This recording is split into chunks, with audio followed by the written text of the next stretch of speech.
Today I'm opening up a package from Fingerboard Fingerboards. They're a brand from Portugal that makes boards and obstacles, but since I already have a board sponsor, they sent me a bunch of different obstacles to use in my videos. So similar to my last video, I wanted to do an unboxing of everything I got sent from Fingerboard, do a review of the products, and also talk about how to get sponsored by a fingerboard brand. In my last video, I talked about how I got sponsored and what I did to get noticed, but I wanted to give you guys some tips and explain the different levels of sponsorship, as well as go over the 3 main ways to get a fingerboard sponsor. So without further ado, let's open this up and see what's inside. Oh, so right off the bat we've got a Fingerboard Premium Complete, which looks super sick. I love the blue and white graphic. Looks like we got the 34mm deck here, so I'm looking forward to setting this board up. But now we gotta move on to the main reason I got this package, which is the obstacles. Damn, this brick ledge is so sick. It's a really nice high wood ledge and it looks perfect for doing long grinds on. I'm definitely gonna have a lot of fun seshing this thing. The noise of grinding on bricks is always so satisfying to me. There's some really nice engraving of their logo on the ledge too. They make all of their products in Portugal, and now we've got them all the way out here in Canada. Let's see what else is in here. Oh, they even sent me a little note. It says, "Hello, Graham." That's my real name if you guys were curious. "I'm excited to start this collab with you, and I hope you enjoy this package. Have fun, and let's do this. Thank you for your support. Big hug from Portugal, Ricardo." That was really nice. Shout out to Ricardo from Fingerboard for sending me this massive package. This is insane. We also got a few sheets of grip and some stickers. This is all really high quality stuff. I'm super impressed. Next, we've got what looks like a rail. I'm sure the legs for the rail are somewhere in here as well. Honestly, there's so much stuff in here. They really hooked it up. Thank you so much again, Fingerboard. You guys are really spoiling me. They sent me a ton of stickers. Wow. This one is hilarious. Definitely my favorite fingerboard sticker ever. Just a quick session with the squad while we're all pooping. They even sent me a fridge magnet. This can go right next to all my Bob's Burgers fridge magnets, like Teddy with his girlfriend or Tina excitedly spraying mustard while Jimmy Jr. does some dirty dancing. They also sent me a little kicker, which is perfect for skating over stuff or getting onto high ledges. And there's even a little chunk of wax in here for the brick ledge, because the bricks can be really difficult to grind sometimes, so this will really come in handy. Okay, so this looks like an Allen key with another sheet of grip.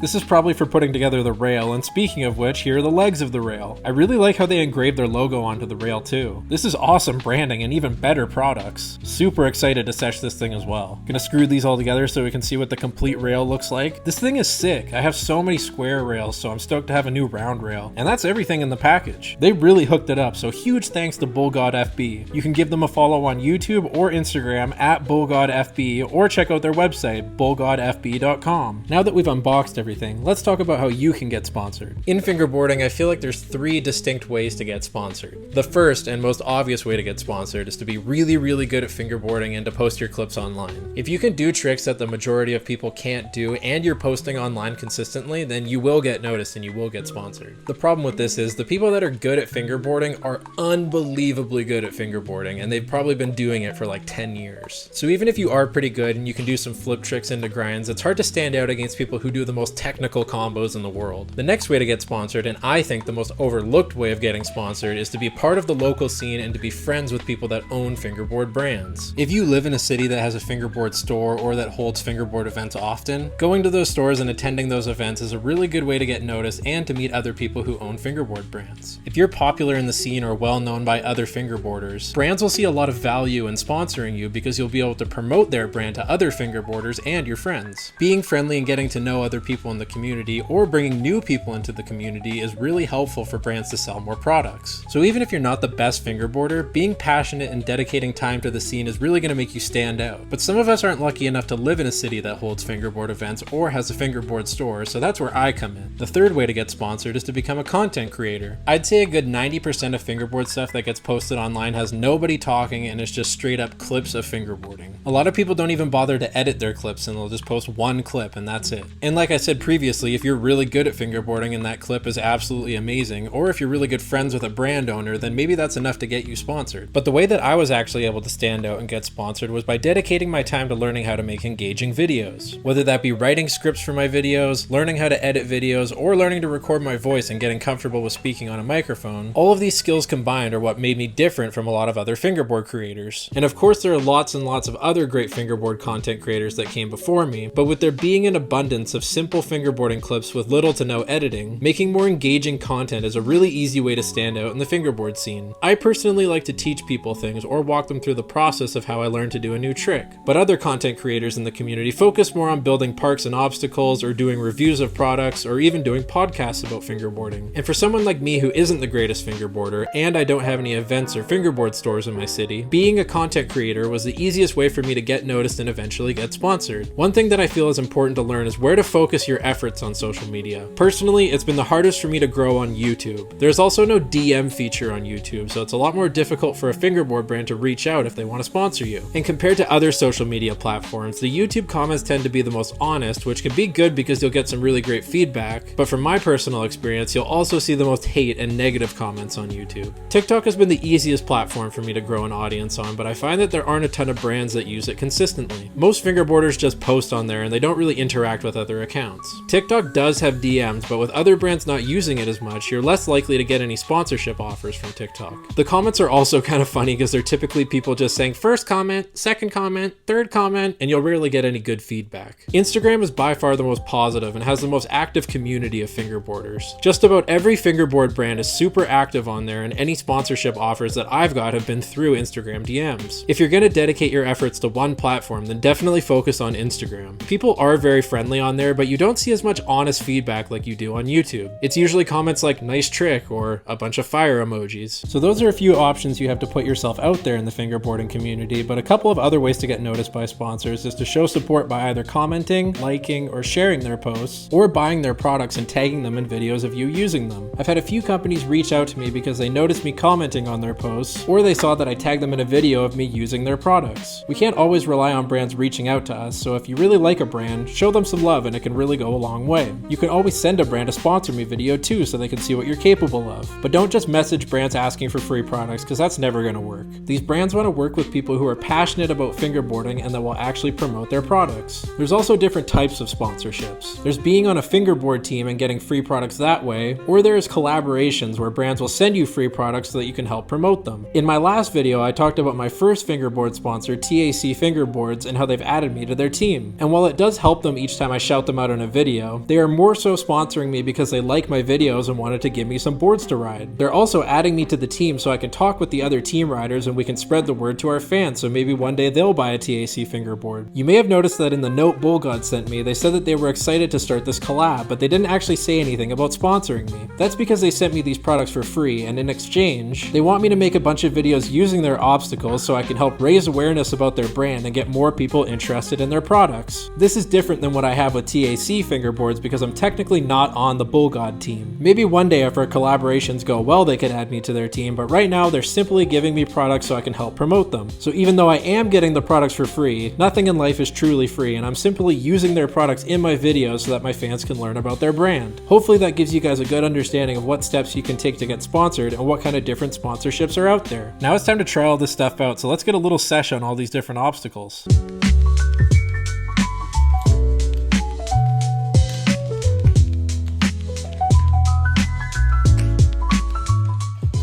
2 weeks later. So after using these for a couple of weeks, I'm really impressed by the quality. The brick ledge is a ton of fun and I've been learning all sorts of new tricks on it. The round rail is great for learning how to flip out of grinds, and the kicker is the perfect height for doing tricks over obstacles or getting a bit of extra height when you're practicing flip tricks. Once again, shout out to Bull God FB, and you'll definitely be seeing me use their products in future videos.